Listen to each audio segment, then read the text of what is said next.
Welcome to another episode of Dad Up, everyone. Thank you guys very much for joining me today. I'm greeted by an individual who just recently wrote a book that we're going to talk a little bit about. We're going to talk about his family, but he's clear across the seas, and I'm excited for him to be on. He and I just recently got connected, and I'm really excited to learn a little bit more about him. But my good friend Tom Lamont has joined me on Dad Up. Welcome to the show, brother.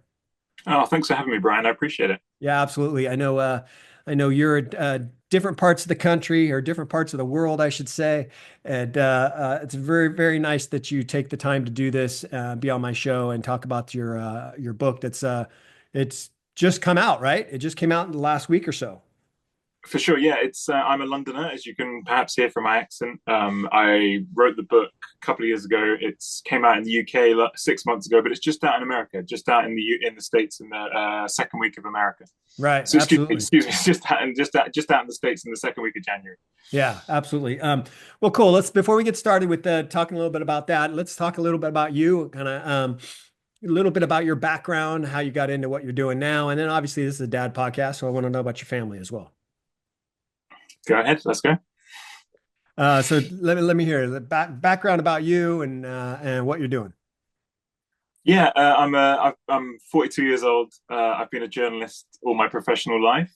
I've been writing daily for what feels like kind of forever. And on the side of that, I was always sort of dabbling, always trying to write fiction, trying to get a novel off the ground. Got to the end of a few manuscripts without much success, and then I got to the end of this one a couple of years ago, and it just had a different feel about it. It was much more personal to me, much more zeroed in on the life I've been living as a father specifically. It's about raising a small boy, a 2 year old. It's about learning responsibility in a desperate hurry, as you have to when a kid arrives in your life. Um, I'm still a journalist. I still do it every day. I write mostly for The Guardian in London and for GQ magazine over in your country. I report, I get around, I'm that guy carrying the notebook and asking intrusive questions of anyone I can get in front of. I'm curious, I guess I've tried to steer myself professionally towards a couple of different sort of writing lives, non-fiction and fiction, that allow me to express that curiosity, scratch that itch. Right. Yeah. And I know that as a journalist, obviously you're sometimes you have to be a little bit, like you said, intrusive as far as the questions that you ask and all that. But are there specific areas that you focus in with your journaling, with your, interviews and stuff that you do? I've been lucky. I've been given a lot of opportunities over time and a lot of like real estate. I can kind of write at length, Mhm. a lot of words, a lot of time, some decent resources to try and tell meatier stories than your kind of quick churn news. So I tended to do a mixture of social investigations, funner kind of close studies of strange little subcultures. I've written about everything. I've written my most recent story was a long one about a roller coaster designer. In the past, I've written about homelessness. I've written about the closure of beloved institutions. I've written about vending machines. I've just sort of I've been allowed to sort of follow my nose, and I've been encouraged to do that by kind editors. I wrote the last story I published, well, the second but last story I published for American GQ. I was meeting the billionaires who buy US sports teams, Mm. and it was to me kind of emblematic of the diversity of the job, the slight craziness of the job. That just in the context of that story, I was watching a Washington Capitals ice hockey game with the owner of the team. And Oh, cool. then a few weeks later, I was in the San Siro in Milan, in Italy, watching Inter play in the Champions League in the soccer, and with the president in it. You kind of, I, that's an example of getting sort of one end of kind of the world, of the view from one height. But I'm also as comfortable, I think probably more comfortable looking from the other end and sort of being on the ground, meeting people, speaking to people about their experiences, sometimes their tragedies. And yeah, I've just learned to keep my eyes open, try and find stories where and when pop up in front of me.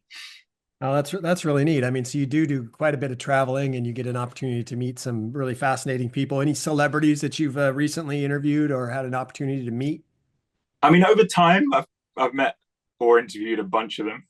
Um, I've had some really fun encounters with people on the way up who then got really big, and I've had the opportunity to sort of check back in with them on like on either side of the fame divide. So that happened a couple of times. It happened with Adele, the British singer.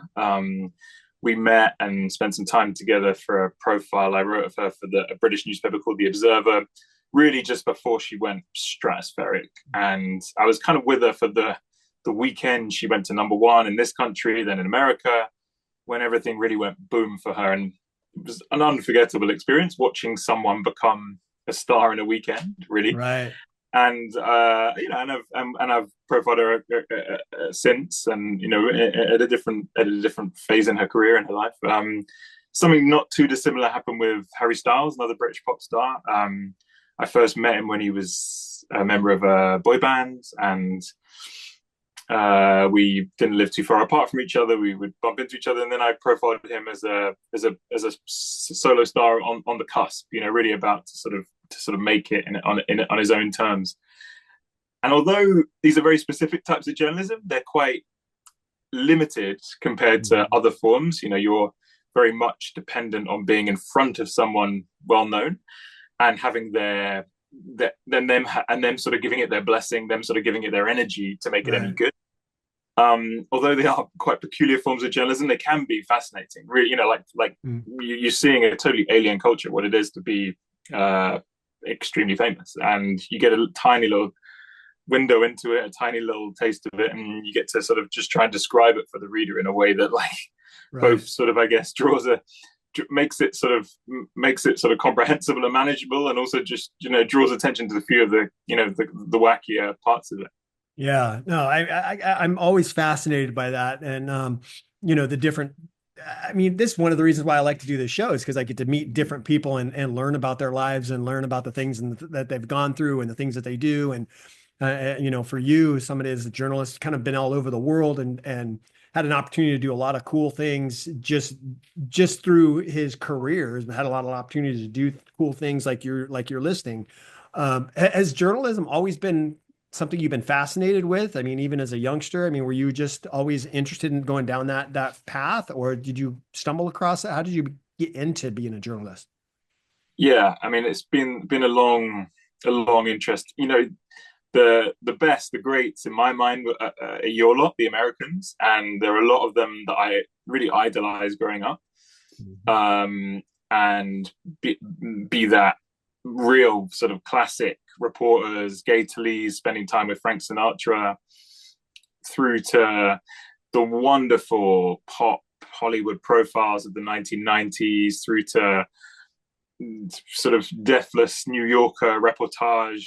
I always loved American reporting, American journalism, and in a quite a gratifying way, I've been able to watch it, that kind of culture, that depth of reporting, that imagination in the writing become a kind of part of British journalism as well. It hasn't always been, but we've slowly sort of built that into our media ecosystem here as well over the last 10, 15 years. And I've been able to benefit from that because that's when I've been sort of coming of age as a journalist myself. Yeah, I mean, it's a great question. And I think most of what we do is implanted pretty young. I definitely saw writers and writing as a desirable way to live your life from a really young age, almost before I can remember. I love reading books and stories in school and writing. And so whether it was, oh, I want to be a novelist, or, oh, I want to be a reporter or a journalist, that stuff has been swirling for a long time. Sometimes nicely in tandem, sometimes the ambitions were opposed to each other. Sometimes one was happening when the other seemed miles away, but they've both always bubbled around, and it's been a long time. Yeah, since childhood for sure. Oh, that's really cool. And what about your kids? How old are they? How many kids you got? I've got two children, an 11-year-old girl, 8-year-old boy. I don't know. When I hear people say they've got the younger ones, I immediately think, oh, you're in the tougher phase then. I feel like I'm in a kind of lull between toddlerdom and teenagedom. I have Uh-huh. the sort of, yeah, I'm, maybe the sort of storm is, I'm just sort of in the eye of the storm and it feels calm, but Right. I know it's not over yet.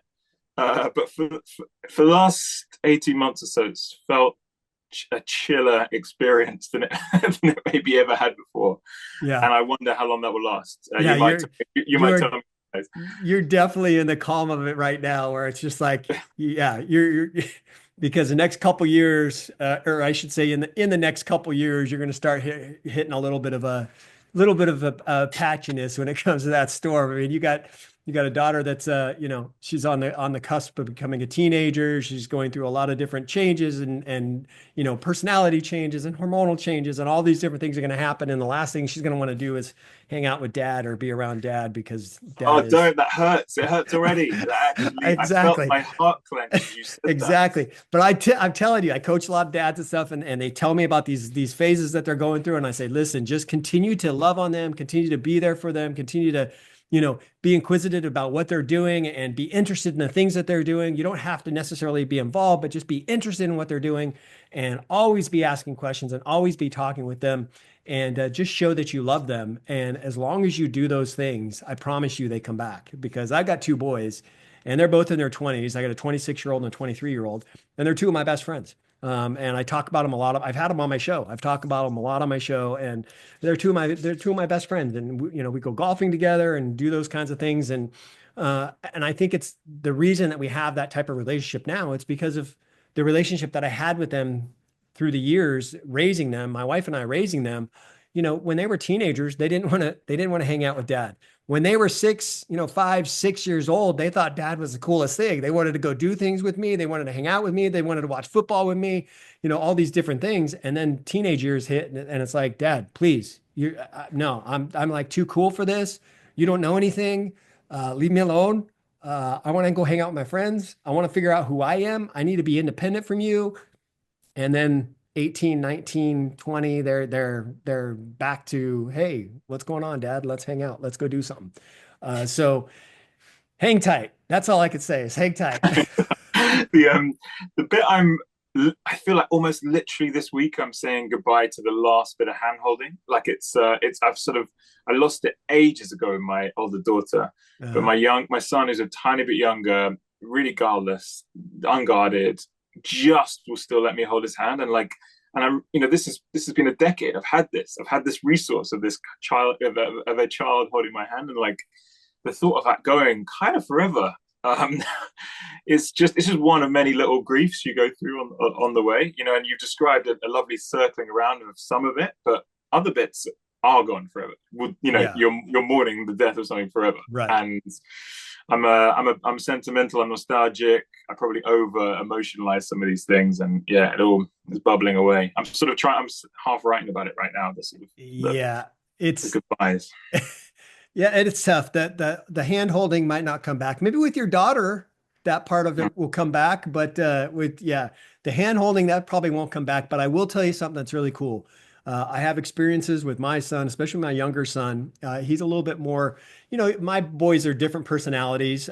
My younger son's a little bit more, affectionate and things like that. And there will be moments. He's 23 years old, and there will be moments where we'll be around each other, and he'll just walk over and just give me a hug. And it's moments like that that I go, this is cool. My boy just walked up and just gave me a hug out of the blue for no reason at all. Just wanted to come up and give his dad a hug. And so those are my hand holding moments that I get to cherish still. So yeah, just hang in there, buddy. It'll Thank all you. be all right. So let's talk about your book, Going Home. I mean, let's talk about it. What inspired it? What was the purpose behind it? I know you wanted to write a book and get one out there that really stuck.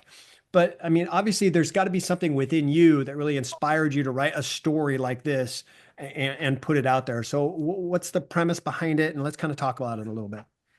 Sure, yeah. It's about a group of couple of friends in their early 30s who end up having to take care of a 2-year-old boy after a tragedy. And they're kind of helped in this by one of their dads, who's at the end of his life, and the local rabbi, one of the leaders of the community, who's sort of trying to dip in with wisdom and advice. And that kind of unruly foursome goes about through about a year trying to look after a 2-year-old kid. Mm. And you ask, like, where did this come from? What was the gestation? What was the sort of idea behind it? It was a lot from life, in that my little boy was getting older, and I just had a very strong impulse to kind of just try and capture him at a very magical age as a writer. I wanted to just set him down, in aspect, and keep him as he was that age. And this seemed like the best way to do it. I knew I had decent descriptive skills developed over the years of journalism, and I would just started making notes on his behavior, really watching him closely. And over time, I would look back on those notes as he obviously evolved and changed in all sorts of ways. And you'll know, Bryan, every parent knows, the CCTV footage in the brain just writes over itself. You forget everything. You learn them as they are now. It's part of the role. And so in this one particular stage of his life, I just had a lot of documentation, a lot of proof of what he was. And I very deliberately kind of put that into this book. And the response to the kid, the character of the 2-year-old kid, has been really strong, really lovely. And I think that's partly because it was so intensely drawn from life. And at the other end of it, a lot of people go through this, but when you're in your 40s, late 30s, early 40s, parent to a young child, I was also losing my dad, and he was on his way out. He was diagnosed with a terminal illness, and we said goodbye to him, and that was all happening at the time I was writing this book as well. And there's a thing you can go through that I think is reasonably common, where you can be looking after a kid with a certain set of care needs and looking after a parent with a certain set of care needs, and they're not that dissimilar. And I just really wanted to set some fiction in that space and explore that. And so the characters in my novel, as I did, are going through a kind of learning to be a parent as they learn to say goodbye to a parent. That's the stage of life they're at. Mm.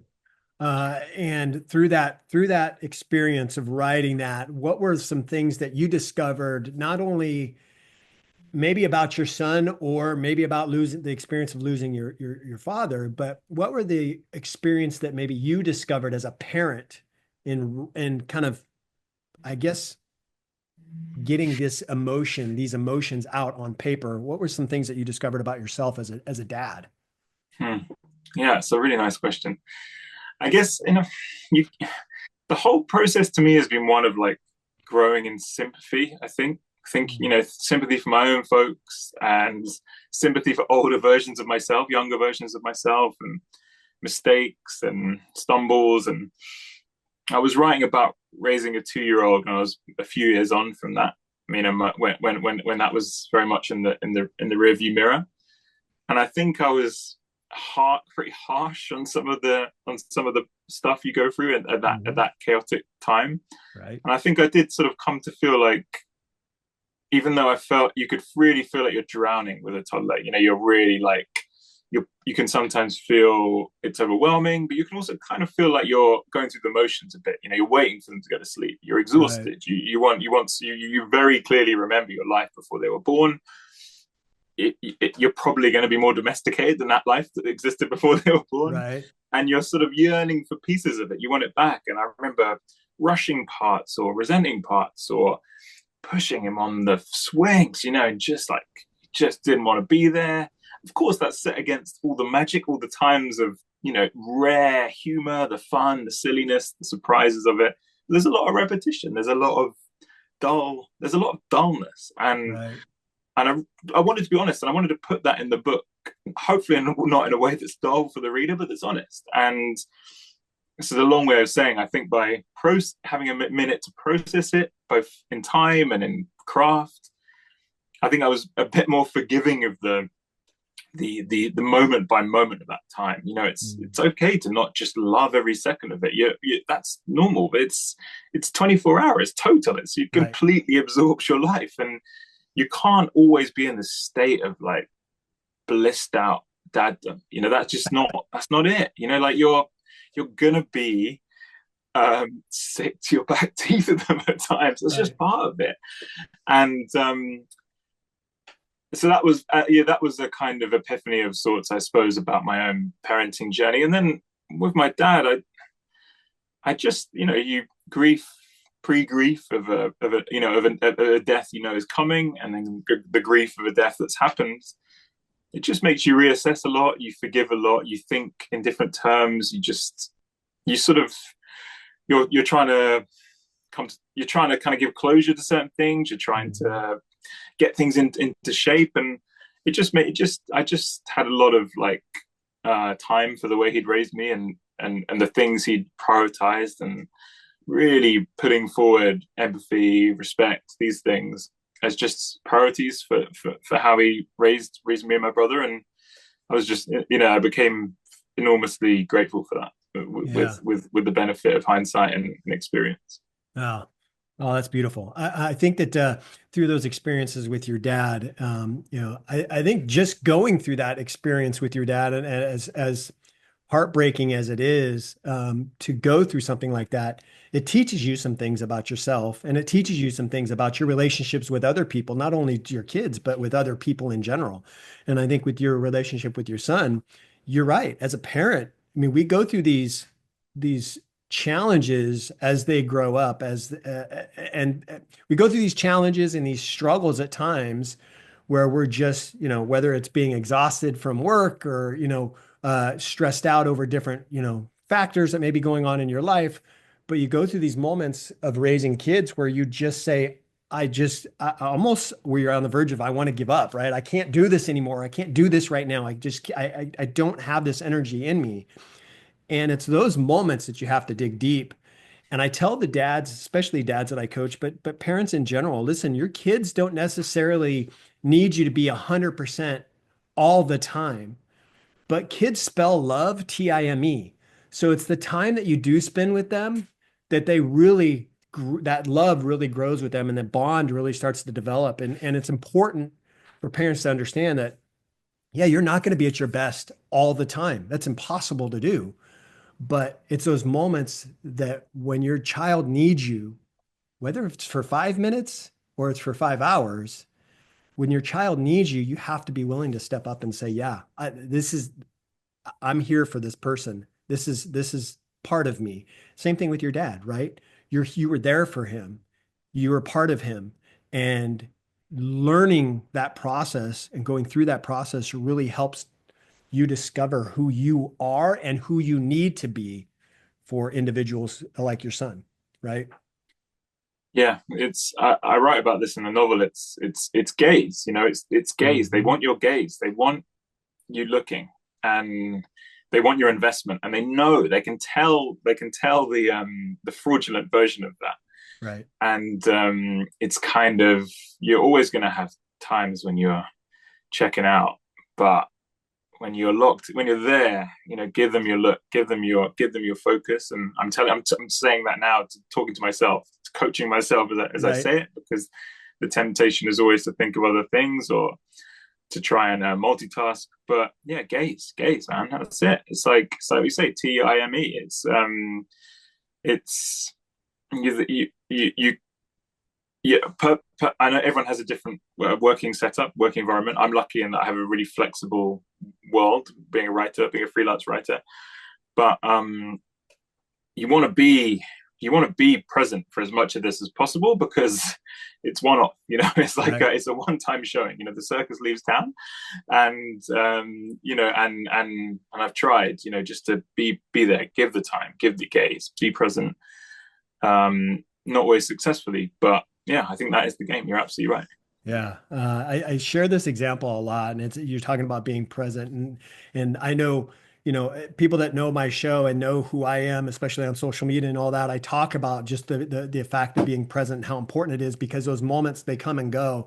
And the example that I always share is, my boys grew up playing sports, and I coached all their sport teams that they were played on and all that, but for the parents that they don't go to their kids' games, because they're working or whatnot. It's those moments where your kid makes his first, and the example I always share is his first 3-pointer in a basketball game. He's never made a 3-pointer in his life, and he shoots that 3-pointer and makes it, and you're not there to witness it because you're, consumed in something else, made something else a priority over your son. It's those moments where you go, damn, that hits me right in the gut, and I should have been there, and I wasn't. And now I need to fix that. I need to change that, I need to change myself in that way to make sure that I don't miss those opportunities because that's gone. They'll never get that opportunity back, right? And so for you as a dad, I mean, you've captured that not only in the sadness of losing your dad, but also in the joy of raising not only your daughter, but your son, and getting to kind of bond with him in a way through your experiences in writing this book, which is fascinating. And I think it's remarkable. What do you hope parents in general, maybe parents in general, I mean, it could be dads, but parents in general, what do you hope that they gain from reading this book in their own parenting journey? Yeah, I really did set myself the challenge of trying to make it a good, rounded, thorough read for non-parents as well. And that's partly yeah, the characters at the beginning of the story do not have responsibilities, do not have parental responsibilities. You go with them into this. Right. And this is a different sort of care situation. It's come suddenly. It's with a 2 year old, not a baby. But I wanted to sort of dramatize the suddenness of what it feels like at any stage. You know, the totality of the duty now, the obligation to look after them, to keep them alive. And so, both for parents and non-parents, part of the what I felt was kind of, I don't know if you notice this as a reader. I'm always really interested in stuff I've never read before, in virgin snow, in sort of untrodden ground. And I was sort of looking around trying to think, what is my untrodden ground? And I just sort of thought I hadn't really read like the kind of granular experience of brand new parenting, unprepared parenting, just getting run over by it. And it's funny and it's hard and it's silly and it's serious all at once. And that's it. It's that kind of first year I'm trying to get after, that kind of dear like Bambi steps you take towards competence, towards understanding the job, the intricacies, what mistakes not to make, the weird little ninja skills you develop, Right. backing out of rooms, knowing the exact temperature of warm milk, these things that you never would have occurred to you would have such outsized importance in your life as they become important. I've tried to get after that stuff. The older character in my book, the dad, who's sort of ill and not no longer in his prime, he sort of sees the arrival of this 2 year old as a second chance, as another chance to correct some of the things he sees as mistakes in his own dad journey from 30 years prior. And I guess the hope would be to sort of give people a rounded reflection of their own experience, or present people about to go through it or wondering about it a kind of fair like menu offering of what it might be like, Right. what the journey might be like. Not frightening, not perfect, just in that lovely crunchy middle. Right. It's the strangest and weirdest and most satisfying thing I've ever done, and I wanted to get that between the covers of a book. Oh, that's cool. That's cool. I think that's awesome. I want to ask you this before I let you go, Tom. Where's the best place for my listeners, viewers to look you up, learn a little bit more about you, and maybe get the book, social media, any of that type of stuff? Thanks, man. My surname's Lamont, Lamont. The novel's called Going Home. It comes out through Knopf in the US. It's on Amazon. It's on all booksellers' websites. If you're interested in my journalism, you can find it all at my website, which is tomlamontjournalist.com. That's TOMLAMONT journalist.com. And check out the book. Check out some of my stuff. I'm a reader first. I love reading, and I've come into this with a sort of reader's mindset. I think I'm trying to keep people engaged, excited, not bored, and the response has been good so far. So yeah, give it a shot. Awesome. Well, I'll make sure to do that. Tom, it's been great having you on, brother. Thank you very much for sharing your journey and your experiences, not only in writing a book, but also a little bit about the book as well. So thank you very much for being on, brother, and definitely got to stay in touch with you. Thanks very much, Brian. I appreciate it. I really enjoyed myself. Yeah, absolutely. Listen, guys, it's been another episode of Dad Up. I want to thank my good friend Tom Lamont for being on. Make sure you check out his book, Going Home. All the links for social media, his website, all that stuff is in the show notes. So make sure you guys do that so you can pick up the book, learn a little bit more about him, and also read the book. But thank him again for being on the show. And listen, guys, if you are not yet subscribed to my show, please make sure you do that so you don't miss any of the awesome guests that I have on each and every week. And as always, I look forward to seeing you all on the next episode of Data. Wow, another amazing episode in the books. So much was shared, and I'm truly grateful my guest was able to pour into you to help you elevate your dad game and really dad up. Make sure you bang that subscribe button so you don't miss a single episode. And while you're here, please don't forget to leave me a rating and a review. I always appreciate the feedback. And one last thing, don't forget, your role as a dad is one of the most important roles you have. So if you need a little help or have questions, don't hesitate to reach out to me on my website at daduptribe.com or at my Instagram page at daduppodcast. Until next time, everyone, Dad Up.